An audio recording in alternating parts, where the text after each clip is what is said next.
Madame Speaker. Avant de parler sur le Government Programme 2025-2029, vous me permettrez de revenir sur les dernières élections générales. Madame Speaker, les dernières élections générales étaient les 12e élections générales auxquelles j'ai participé. Je parle donc en connaissance de cause. Et je peux dire que malgré 10 ans de dominaire, malgré 10 ans d'abus, malgré 10 ans de scandale, non seulement ça a été des élections exemplaires, sans aucune violence, absolument aucune, et encore plus sans aucun acte de vengeance après les élections. C'est pourquoi je ne regrette pas, je ne regretterai jamais d'avoir dit du peuple mauricien que c'est un peuple admirable. Et je demanderai aux jeunes de ce pays, à tous les membres de cette Assemblée, c'est acquis des élections exemplaires, sans aucune violence, sans aucune vengeance. Il nous faudra tous préserver soigneusement, précieusement cet acquis considérable, Madame Speaker.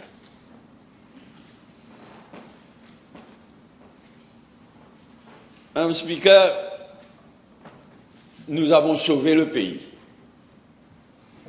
Oui, nous avons, nous, sauvé le pays. Mais quand je dis nous, c'est l'Alliance du changement, mais surtout le peuple de Maurice. Oui, nous avons sauvé le pays à l'occasion de ces élections générales. Et pendant ces 3 mois qui viennent de passer, nous avons fait énormément de choses. Nous avons accompli beaucoup de choses. Mais il reste tout à faire. Pendant les 5 ans à venir, il reste tout à faire. Mais il faut mesurer tout ce que nous avons réussi à faire. Je dis ça sans grosse tête. Nous avons travaillé nuit et jour. Moi-même, le Premier ministre, moi-même, les autres. Nous avons fait beaucoup. Mais il reste tout à faire. Qu'est-ce qu'il nous reste à faire? À nettoyer et réorganiser ce pays complètement. Tout a été détraqué par le MSM. Tout a été pollué, corrompu. Tout.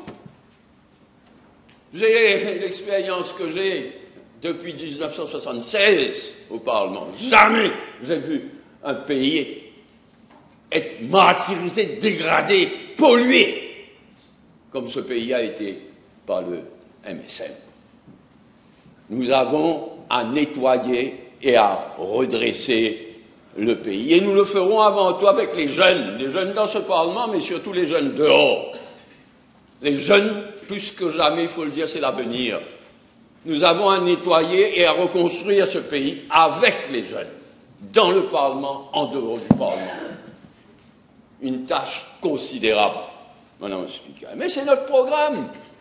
Qu'est-ce que nous voulons faire avec le programme 2025-2029? C'est précisément nettoyer et redresser, reconstruire le pays. C'est ça, notre programme. Notre programme, au fond, c'est quoi? C'est d'abord consolider plus que jamais l'unité nationale dans le respect de notre diversité. Ensuite, rétablir la ces choses faites ici, ces choses faites à la MBC. Mais il reste tout à faire, y compris une réforme électorale que le MSM bloque depuis des années et des années.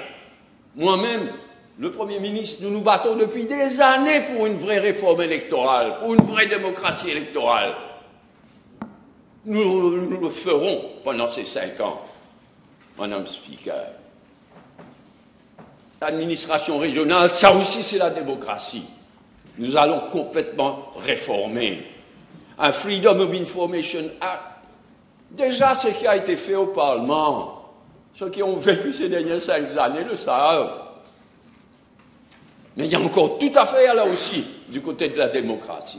Law and order, le CIPI, la honte que l'ancien CIPI a été. Et bravo, nouveau CIPI. Je n'hésite pas à dire, il sa vie, il ne flanchera jamais, le nouveau CIPI. La police a retrouvé ses lettres de noblesse. Le DPP est aujourd'hui en pleine possession de ses pouvoirs. Tout cela, c'est la démocratie, law and order. Nous allons éliminer la corruption.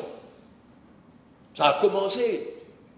Nous allons nous allons casser les reins à la drogue, aux trafiquants de drogue, pas aux malheureux consommateurs, aux malheureuses victimes. On va les aider, mais on va casser les reins, contrairement au blablabla du MSM. Une honte, l'histoire retiendra ce qu'ils ont fait en ce qui concerne la drogue. Et nous sommes en train, et nous sommes obligés de redresser l'économie, qu'ils ont détraquée complètement. Mais nous redresserons l'économie dans le maximum de justice sociale. Voilà notre programme. Je n'hésite pas à le dire, c'est un programme très, très, très ambitieux. Mais nous le réaliserons dans toute la mesure de nos possibilités. Mais je vais préciser deux choses. Premièrement, s'il y a quelque chose dans notre programme et qu'en approfondissant les choses, nous voyons que ça va faire du mal à la population, du mal au pays, nous n'allons pas, comme des bourriques, aller de l'avant. Mais nous expliquerons, si jamais il y a des mesures qu'on a préconisées et qui s'avéreront pas bonnes. Et pareillement, Madame la Speaker, s'il y a des choses dans notre programme qu'on n'a pas mis, ça on a oublié, ça on est passé à la légère, mais si nous trouvons que c'est dans l'intérêt du pays, nous ajouterons et nous expliquerons. Ce qu'il ne faut pas faire dans l'intérêt du pays, de la population, nous ne le ferons pas. Ce qu'il faut faire, même qui n'est pas dans notre programme, nous le ferons. Il faut que tout le monde comprenne bien ça, dans le Parlement et en dehors du Parlement. Je souhaite aussi rappeler à la population que nous avons 5 ans. Nous avons fait beaucoup pendant 3 mois, mais il nous reste tout à faire, oui. Mais il ne faut jamais oublier que nous avons 5 ans pour réaliser ce programme. Ni moi, ni le Premier ministre, nous n'avons aucune intention de perdre du temps. Non. Bien au contraire. Mais nous avons 5 ans, je fais un appel à la responsabilité. Il n'est pas possible de tout faire tout de suite. Surtout quand un pays a été détraqué, a été pollué, a été pourri, comme le MSM l'a fait. Donc je demande à la population, 3 mois c'est court, c'est rien. Nous avons beaucoup fait, nous avons tout à faire. Mais nous avons 5 ans devant nous et nous n'avons aucune intention de perdre du temps. Aucune intention. D'ailleurs, nous avons montré notre détermination à réaliser ce programme dans toute la mesure du possible. Ce n'est pas sans raison que le Premier ministre, le gouvernement, nous avons mis sur pied un comité de suivi, ministère par ministère. Les fonctionnaires et les ministres auront à faire un bilan à intervalles réguliers, un comité de suivi, et le Premier ministre a même décidé qu'il y aura des special cabinet meetings à intervalles réguliers. Il faut se pencher sur le travail de ce comité de suivi et voir où il faut corriger, où il faut accélérer.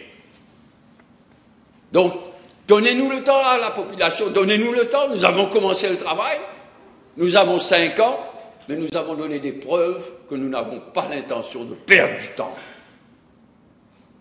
Et le Premier ministre, moi-même, nous allons revenir à la charge ce que nous avons fait dans le passé, avec un National Economic Development and Social Council. Nous avons beaucoup à apprendre de pays comme la Jamaïque. Il faut un National Economic Development and Social Council solide, mis à jour, nouvelle vague si je puis dire, comme existe dans plusieurs pays, de façon à ce que les forces vives de la population, les forces vives du pays, les NGOs, Non-Government Organizations, les syndicats et le secteur privé aussi, tout le monde participe à cette entreprise que nous devons réaliser dans les prochaines 5 ans. Et je disais, je demande aux jeunes, je conseille aux jeunes, je conseille aux autres de suivre de près ce qui se passe en Jamaïque. Ce n'est pas sans raison que quand nous avons parlé d'un Fiscal Responsibility Act, j'ai fait référence à la Jamaïque. Parce que là-bas, ils ont non seulement fait un Fiscal Responsibility Act, mais un Fiscal Responsibility Commission to see to it que le Fiscal Responsibility Act est appliqué et respecté.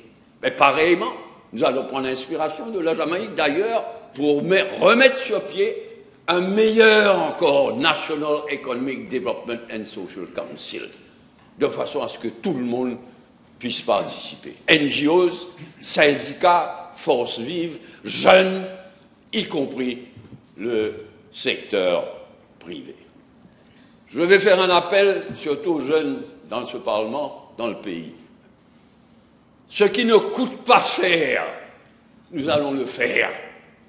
Toutes les mesures constitutionnelles, politiques, qui ne coûtent pas cher, mais qui dépendent de la volonté politique.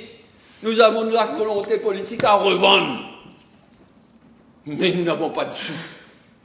Qu'on réalise bien cela. Le MSM a fini cette économie. Nous sommes passés très près de downgrading, et par Moody's, et le FMI, mais par Moody's. Nous sommes passés très près d'un downgrading. Le danger est toujours là. Un downgrading nous guette si nous n'assumons pas. Et je salue le Premier ministre, le courage qu'il a eu pour prendre les finances.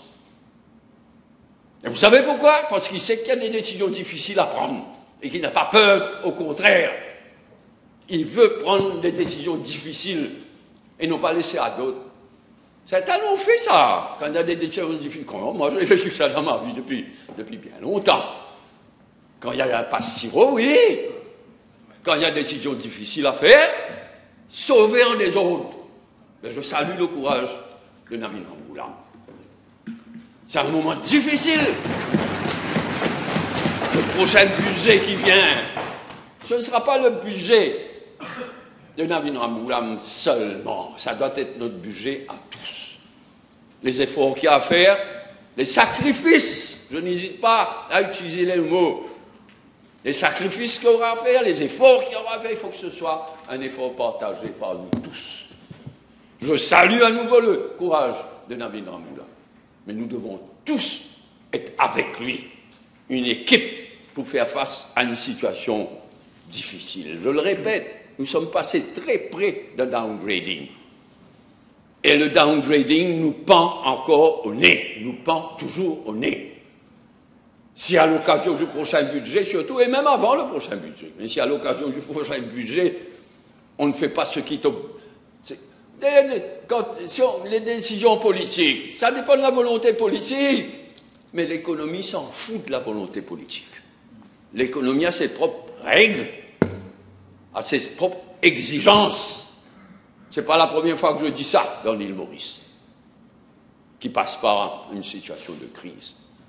Donc, je demande à tout le monde de bien comprendre. On n'a pas d'argent pour dépenser à tour de bras, pour endetter davantage le pays, pour approfondir encore le déficit budgétaire. On n'a pas le droit de le faire.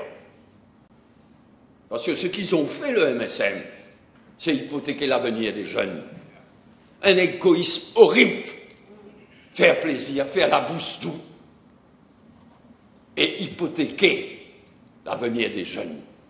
Ni Navin, ni moi, ni Navin Ramgoolam, pardon, le Premier ministre, ni moi, nous n'avons pas l'intention de faire ça. Nous avons l'intention de nettoyer, de redresser, de reconstruire nos pays, notre pays, à commencer par son économie, que le MSM a foutu par terre.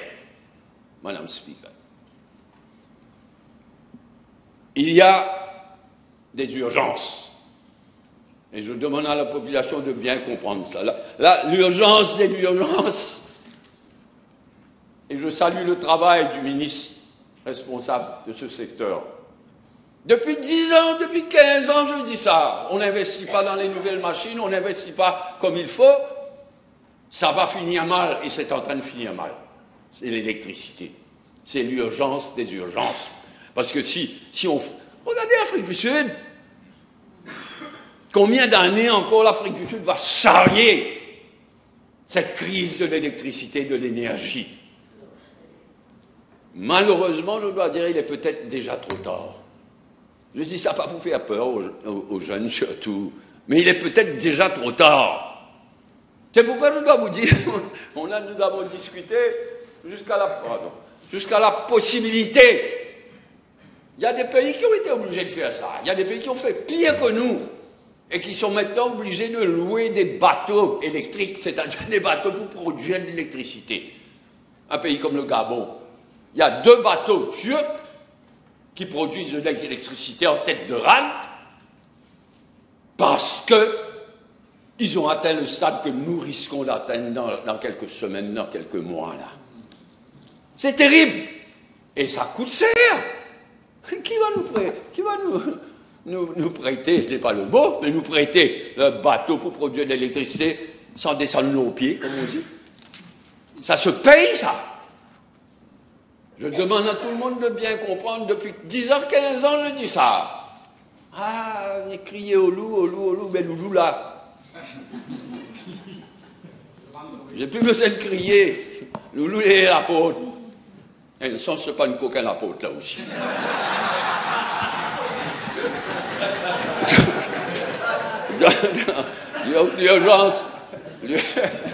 L'urgence, c'est l'électricité. Soyez avec nous, surtout les jeunes, les nouveaux. Soyez avec nous, c'est tough. Et je salue encore une fois le travail du ministre Patrick Assea-Wallin. Nous sommes une équipe qui fait un travail formidable.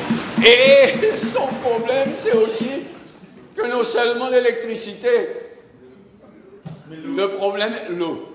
Et pas fini l'eau aussi, wastewater aussi. Hein. Wastewater aussi, c'est... Excusez-moi, madame, j'allais non-parliamentary, je me suis retenu, mais l'eau, l'électricité et l'eau. Et l'eau, seulement je sais que le ministre a des idées, tout le monde a des idées là, surtout dans le nord de l'île. Dans le nord de l'île, c'est un drame, ailleurs aussi. Donc l'eau et l'électricité, c'est tout un programme. Et nous travaillons nuit et jour là-dessus. À part l'eau et l'électricité, la drogue. Mais les gens ne se rendent pas compte. Je salue le travail de l'Attorney General, entre autres. En quelques semaines, là, lui et son staff, et il a des officiers superbes. Travaillent nuit et jour. La nouvelle loi est prête. Une nouvelle loi pour aider les victimes de la drogue. Aussi pour combattre, mais le combat contre la drogue, c'est avant tout là-dessous, c'est avant tout la police. Et là aussi, le nouveau commissaire de police a tout réorganisé. On entend beaucoup parler des grands barons de la drogue, là. Déjà, on n'entend plus grand-chose. Mais nous comptons sur le commissaire de police, sur là-dessous, réorganisé et renforcé, pour vraiment pas blablabla, comme la cuisine le disait. Nous allons vraiment casser les reins aux trafiquants de drogue, aux importateurs de drogue, aux barons de la drogue. D'un côté, casser les reins à la drogue, aux trafiquants, et de l'autre côté, aider les victimes, avec une nouvelle organisation qui sera présidée par le Premier ministre lui-même, pour vous montrer toute l'importance que nous accordons à ce combat contre la drogue et pour les victimes de la drogue. C'est une urgence et nous n'avons pas perdu de temps. Et je le redis, je félicite l'Attorney General et son équipe. Mais aussi Sam Lotan, aussi les autres qui nous ont bien aidés. Un problème difficile. Mais nous avons commencé à le résoudre. Et quant à moi, il y a une quatrième urgence qui me tracasse, c'est le thon. Le thon, le poisson, le thon, pas le tonton, le thon. dans l'océan Indien. Si nous continuons comme ça, si l'Union européenne continue comme ça, si nous ne cassons pas les reins à la pêche illégale, oui, la pêche illégale, ça il faut casser les reins. C'est pourquoi pour moi, j'accorde toute son importance à Agaléga, à ce qui se passe à Agaléga, le coup de main que l'Inde nous donne. Ce sera un outil vital pour combattre la pêche illégale qui est en train de tuer. D'un côté, le climate change, le changement climatique est déjà en train de tuer le thon dans l'océan Indien. L'autre côté, la pêche illégale. Inhumaine, les conditions dans lesquelles cette pêche illégale se... Mais pas seulement la pêche illégale, le overfishing. Moi, ça me révolte, je vous dis franchement, que des pays développés qui ont fini tout le thon chez eux, dans le parage, viennent ici, dans l'océan Indien. Et si ça se fait, c'est parce que nous sommes divisés. Depuis des années, je dis, il faut que, malgré les problèmes que nous avons avec les Maldives, mais il faut que Maurice, les Maldives, les Seychelles, Madagascar, les Comores, toutes ces îles-là, mais aussi la Tanzanie, le Mozambique, parce que nous devrions savoir le thon tourne. Il n'y a pas beaucoup de thon commercial qui viennent dans nos eaux. On a beau leur sourire, ils ne viennent pas. Ils font le tour, ils passent le nord de Madagascar, Mozambique, ils repartent, Seychelles, Diego Garcia, ils reviennent. Mais c'est un gros danger. Et ça fait beaucoup d'emplois, ça. Ça fait plus de 10 000 emplois, directs et indirects. Beaucoup d'emplois menacés. Il nous faudra non seulement maîtriser ce dossier, le ministre de l'Agriculture et des Pêches, le junior ministère, nous travaillons. Mais il faudra aussi que la diplomatie s'y mette. Il faut que Maurice et les îles de la région, mais aussi l'Inde, le Sri Lanka, le Mozambique, la Tanzanie, le Indian Ocean Tuna Commission ne marche pas. Et dans une large mesure, ça ne marche pas parce que les pays riches, qui sont membres de cette commission, le Indian Ocean Commission, les pays européens, je dois dire, contrôlent en fait, ou plutôt immobilisent cette commission. Donc pour moi, c'est une autre priorité. Il y a beaucoup de priorités. Mais je m'arrêterai là en ce qui concerne les priorités, les urgences. Et je dirais ceci. Ce gouvernement est en train, avec le peuple, de sauver l'île Maurice. Mais nous ne pensons pas à l'île principale seulement. J'ai toujours été, je suis très proche de Rodrigue. Très proche. Je suis fier que c'est moi, Serge Clair et les autres qu'avons donné, pas donné, qu'avons mis sur pied l'autonomie de Rodrigue. Mais aujourd'hui, ça va mal à Rodrigue. Je ne veux faire la leçon à personne, mais il y a une majorité d'un député et il y a des irresponsables dans l'Assemblée régionale de Rodrigue. Moi, ce que j'aime avant tout, c'est Rodrigue, le peuple de Rodrigue, et non pas un tel. Alors nous n'oublierons jamais Rodrigue dans notre travail de reconstruire l'île Maurice. Agaléga aussi. Il y a 3 députés qui représentent Agaléga. J'ai présidé un comité, plusieurs comités interministériels sur Agaléga. Il faut tout recommencer à Agaléga. Le Outer Island Development Corporation, qui gère Agaléga, doit être réformé, doit être renforcé. Comptez sur nous, les habitantes et habitants de Agaléga. Mais pas seulement Agaléga, pas seulement Rodrigue, pas seulement Agaléga. Saint-Brandon. C'est un bijou, Saint-Brandon. Un des crimes que je ne pardonne pas, c'est ce qu'ils ont fait à Saint-Brandon, le MSM. Il y a, je cite de mémoire, 12 ou 14, j'ai oublié, mais 12 îles qui sont contrôlées par Raphaël Fishing. Ça se passe bien. Mais dans les autres îles qui ne sont contrôlées par personne, ils ont fait un pillage avec le marchand de poissons, le bandit. Pêche illégale, un crime ils l'ont fait à Saint-Brandon. Et pourtant c'est un bijou. nous sommes en train de nous occuper de Saint-Brandon aussi, protéger Saint-Brandon, et nous travaillerons avec Raphaël Fichine. Nous n'allons pas faire des cadeaux à droite, à gauche, nous. Mais s'il n'y avait pas eu Raphaël Fichine sous le régime MSM, il n'y avait plus de Saint-Brandon. Il n'y avait que des Wakasio. Des bateaux qui ont échoué sur les récifs de Saint-Brandon sont encore là. Moi, j'ai les procès-verbaux d'une réunion présidée par, je ne sais pas quel ministre MSM, moi. Et voilà les options. Ça. Nous choisissons la dernière option, c'est-à-dire ne rien faire. Il faut lire ce procès-verbal. Ne rien faire, c'est-à-dire laisser cette épave qui est encore là. Et quand il y a eu un naufrage, c'est Raphaël Fichine qui a aidé à sauver les membres de l'équipage, etc. Et vous n'allez pas croire, c'est Bougla. Enfin, pas seulement Bougla, il y a des Bougresse aussi, enfin, foutu dans ce MSM-là. Parliamentary Bougresse. Ils doivent encore, nous devons pareil comme la SADC. On a été bottés hors de la SADC à cause d'eux. Parce qu'ils n'ont même pas payé. Ils ont voté dans le budget en argent. Pourquoi ils n'ont pas réussi à voler? Alors, ils ont gardé.